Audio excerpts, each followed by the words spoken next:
비트코인 최대 보유 기업인 동시에 앞으로 비트코인 매각은 절대 없을 것이라고 밝혔던 마이크로스트래티지가 지난 12월 사상 처음으로 약 150억 원에 달하는 비트코인을 매각하며 많은 투자자들이 흔들렸습니다. 하지만 이 매각은 세금 혜택을 받기 위한 것으로 외신이 밝혔으며 그 후 마이크로스트래티지는 하나로 약 571억 원에 달하는 2,500 비트코인을 추가 매집했습니다. 오늘은 비트코인 고래 기업인 마이크로스트래티지의 창시자이자 전 CEO인 마이클 세일러가 말하는 2022년에 있었던 암호화폐 사건 사고들의 영향과 2023년 그리고 그 후 암호화폐 전반의 전망에 대해 이야기해보도록 하겠습니다. 그럼 본격적으로 영상 시작하기 전 여러분, 앞으로도 더 많은 소식과 정보 전할 테니 좋아요, 구독으로 세계 디지털 자산과 경제에 대한 이야기, 크립토 누나와 함께 하세요. 현재 한화로 약 5조 원에 달하는 13만 2,500개의 비트코인을 보유하고 있는 마이크로스트래티지는 앞으로 계속해서 비트코인을 매집해 나갈 계획인 것으로 보입니다. 또한 마이클 세일러는 최근 블록웨어 인텔리전스와 진행한 인터뷰에서 교육이 다음 비트코인 분란의 원동력이자 주요 촉매가 될 것이라고 믿는다고 말했는데요. 본격적인 마이클 세일러의 인터뷰 내용에 들어가기 전 한 가지 소식 전하고자 합니다. 2023년부터 크립토 누나 웹사이트에서 무료 뉴스레터를 발간하려 하는데요. 뉴스레터와 함께 암호화폐 관련 무료 이북 또한 준비할 예정이니 뉴스레터 구독 신청해주시면 빠른 시일 내 이북과 뉴스레터로 찾아뵙도록 하겠습니다. 베어마켓이 끝날 때까지 크립토 누나와 함께 암호화폐에 대해 알아보고 싶으신 분들은 하단 바에 있는 cryptonu나.com 홈페이지 주소 혹은 더보기란에 공유한 링크로 웹사이트 방문하셔서 뉴스레터 구독 신청 부탁드립니다. 그럼 마이클 세일러가 바라본 2022년의 사건 사고들의 긍정적인 역할과 더불어 앞으로의 암호화폐 시장 전망에 대해 들어보겠습니다. Yeah, I think the catalyst for the next bull run is an educated market and an educated set of policymakers and regulators and educated media. And what we've gotten over the past 6 to 9 months is a very expensive education, right? People learned a lot from Terra Luna. They learned a lot from Three Eras. They learned a lot from the meltdowns of Voyager and Celsius. They learned a lot from FTX.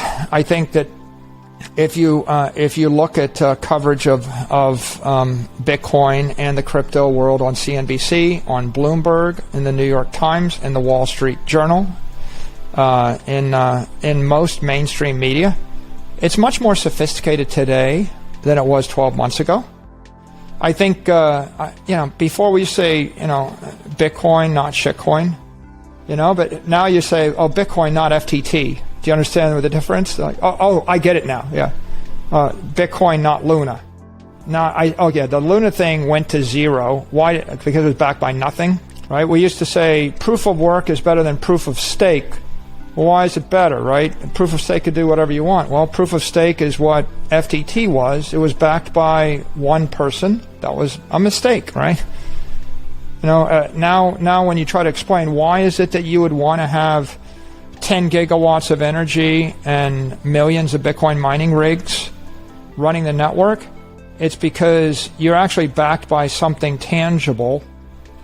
And the alternative is you have Luna and FTT and Serum backed by air. 마이클 세일러는 테라루나와 FTX의 붕괴를 포함한 2022년의 사건들이 다른 암호화폐에 규제되지 않은 본질과 지연 부족 현황에 대한 일종의 교육을 대중에게 제공했다고 말했습니다. 또한 수많은 비트코인 극대화론자들은 이러한 사건들이 다른 모든 암호화폐들이 규제가 없는 증권에 불과하며 존재하지 않는 허상에 의해 뒷받침된다는 것을 보여준다고 주장하고 있기도 한데요. 하지만 암호화폐의 여러 사건들을 통해 앞으로 암호화폐가 나아갈 수 있는 입지를 다지는 계기가 되었다고 볼 수도 있겠습니다. 또한 마이클 세일러는 비트코인 네트워크의 높은 에너지 사용량에 대한 비판이 있었지만 매번 사건이 있을 때마다 오히려 비트코인의 작업 증명 메커니즘의 가치가 강화되었다고 말하고 있는데요. 비트코인에 대한 그 철학과 더불어 2023년, 2025년까지의 비트코인에 대한 마이클의 전반적인 전망과 함께 모든 암호화폐 투자자들에게 중요한 조언까지 한번 들어보시겠습니다.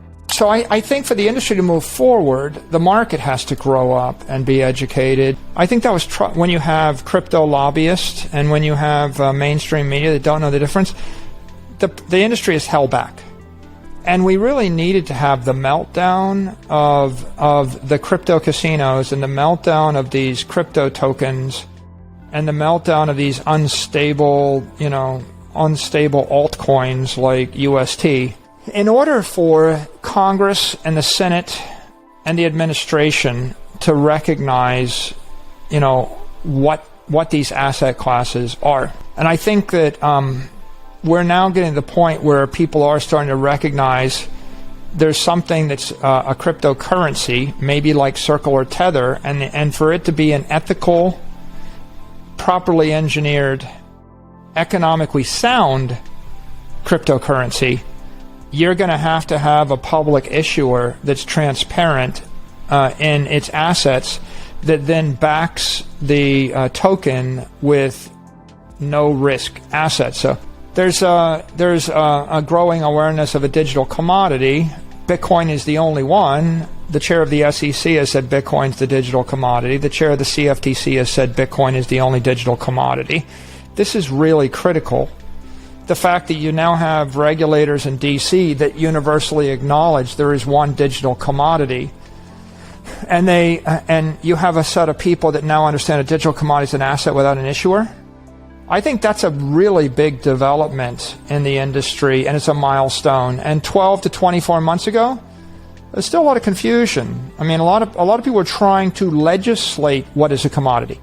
We were stuck in that deadlock because you had people like FTX and Sam Bankman-Fried dropping hundreds of millions, if not billions of dollars to corrupt the political process. And if the crypto industry had continued to succeed with pumping of the air tokens like Terra and Luna and FTT and Serum, and if they continued to be able to run this crypto exchange like FTX and continue to steal through Alameda and then move money through all sorts of dark pools, then you might have had a very corrupt system, not to mention the fact that they're literally corrupting the journalists and the mainstream media that are writing the story by showering hundreds of millions of dollars on them or their cronies. But it's definitely been impaired. And I think there are a lot of honest people that are genuinely interested in doing the right thing for the world that now have had their eyes opened. And so our ability to move forward with ethically sound, economically sound, technically sound digital currencies, digital commodities, and or digital securities is much greater.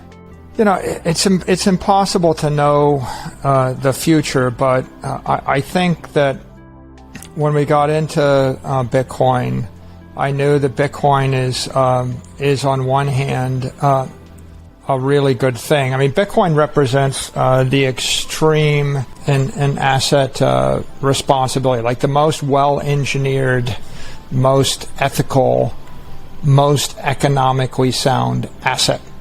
So we can think about Bitcoin as, well, if I wanted to invest in something and I didn't trust a company and I don't trust a government and I don't trust nature.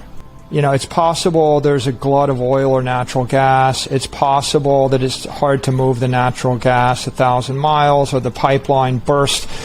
It's possible that you buy into a company and the company changes its mission or it dilutes the stock or the CEO gets fired or maybe the CEO gets, caught in a helicopter skiing accident and dies and you lose your money. It's possible that some politician changes some rule and, the business that looked really good is not so good anymore. So there's a parade of horribles when you're investing in natural commodities or natural securities. And Bitcoin represents this ideal extreme, right? It's all the benefits of a commodity, but it's immortal, indestructible, and it's a scarcity. So I would rather have it than $1 billion of any kind of commodity. And it also represents the best of a security because there is no CEO, there's no board of directors, there's no product to ship, there's no ability to dilute the shareholders, there's no nexus, there's no headquarters. So I think that this will be remembered as a difficult year and a transition year, but 2023 should be much better. In 2024, we should be picking up a good amount of momentum. And I think we get into 2025, and I think then we're really in the main early years of institutional adoption in a big way. And my advice to anybody is, HODL. 제대로 된 기반이 없고 FTX의 자체 코인인 FTT와 같은 결과를 언제든 낼 수 있기 때문에 비트코인이 아닌 다른 암호화폐는 단 한 푼도 투자하지 않을 것이라는 마이클 세일러. 하지만 이런 암호화폐 시장 내 큰 몰락이 비극적일 만큼 긍정적인 결과를 가져왔다고 말하기도 했습니다. 루나 USD와 FTX의 붕괴는 규제 당국과 미디어 관계자들이 비트코인과 암호화폐의 중요한 차이점을 이해할 수 있게 했다는 것이죠. 비트코인만이 유일하게 믿을 수 있는 암호화폐라는 마이클 세일러의 의견은 미국 상품거래위원회 위원장이 비트코인은 상품으로 분류할 수 있는 유일한 가상화폐다 라고 말한 것으로 더 힘이 실어지고 있습니다. 또한 마이클 세일러는 2022년은 비록 힘들고 변화가 많은 해로 기억될 것이지만 2023년에는 훨씬 나아질 것이고 2024년과 2025년을 거치며 서서히 상승세를 탄 후 기관들의 암호화폐로의 엄청난 진출이 있을 것이라고 말했습니다. 물론 마이클의 의견이 전적으로 맞을 순 없겠지만 비트코인 지표가 모든 암호화폐 시장을 반영한다는 것은 사실이죠. 또한 현재 이전에 소개해드렸던 비트코인 사이클 로우 차트를 보시면 앞으로 약 1개월에서 2개월 후부터 점차적으로 상승이 시작되지 않을까 기대해봅니다. 그럼 여기까지 오늘 영상 공유드리며 여러분들의 의견 자유롭게 코멘트로 공유해주시면 감사하겠습니다. 곧 다음 영상으로 찾아뵐게요. 그럼 모두들 다시 만날 때까지 아디오스!